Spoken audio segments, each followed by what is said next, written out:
Welcome to Kyoto and this important ancillary event talking about successful actions to reduce violent crime by 50% by 2030.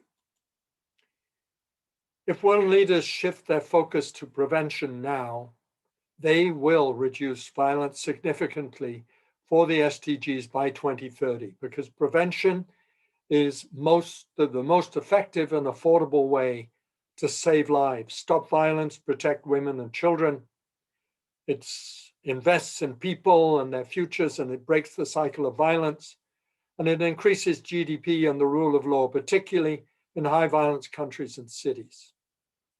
In 2015, world leaders committed to significant reductions through the SDGs, but in 21, we have a long way to go. For SDG 16.1, there's still 500,000 homicides a year.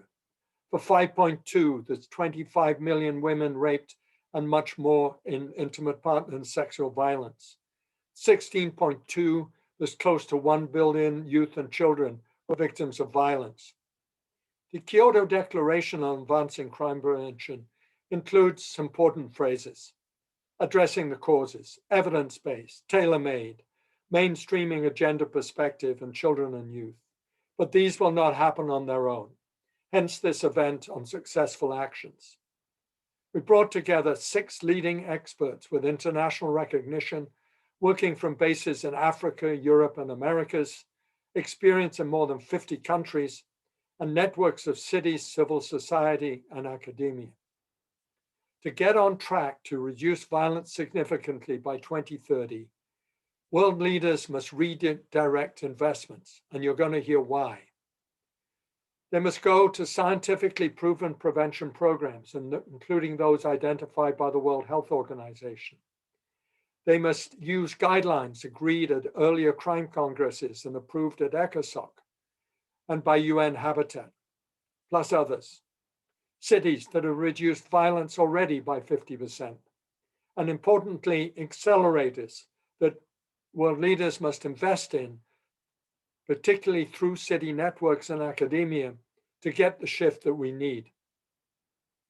Intergovernmental organizations must promote investment in violence prevention for development, multiply safety monitor tools and training, foster exchanges to share successes.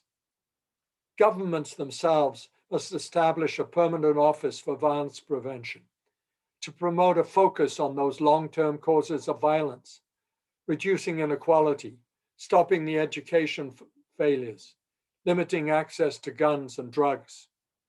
They must tackle the risk factors for violence because those proven strategies get results affordably and quickly in cities and more.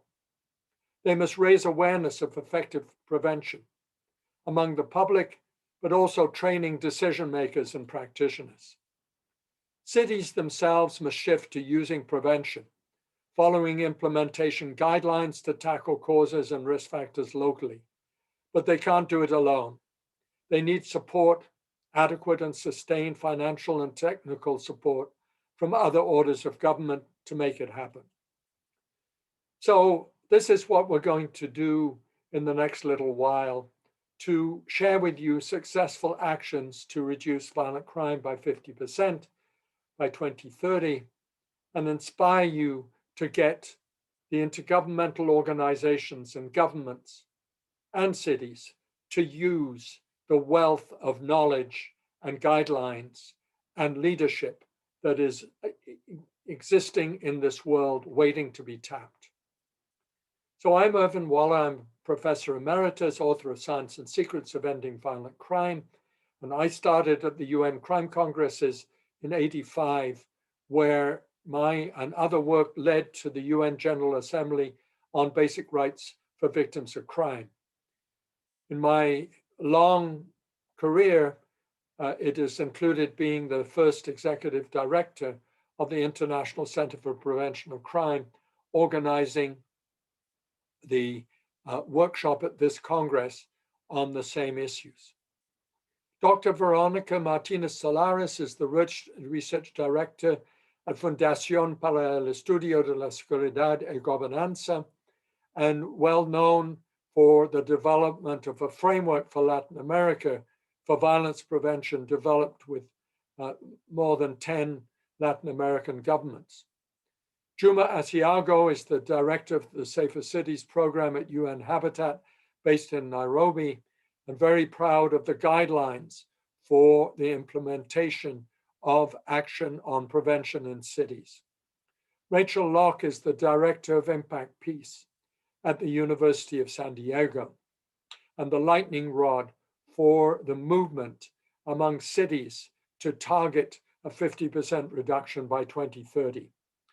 Eric Marx is the CEO of the famous German Prevention Congress that brings 3,000 to 4,000 people together annually, not just from Germany, but across Europe and the world, and was the head of an office for violence prevention in the state of Lower Saxony.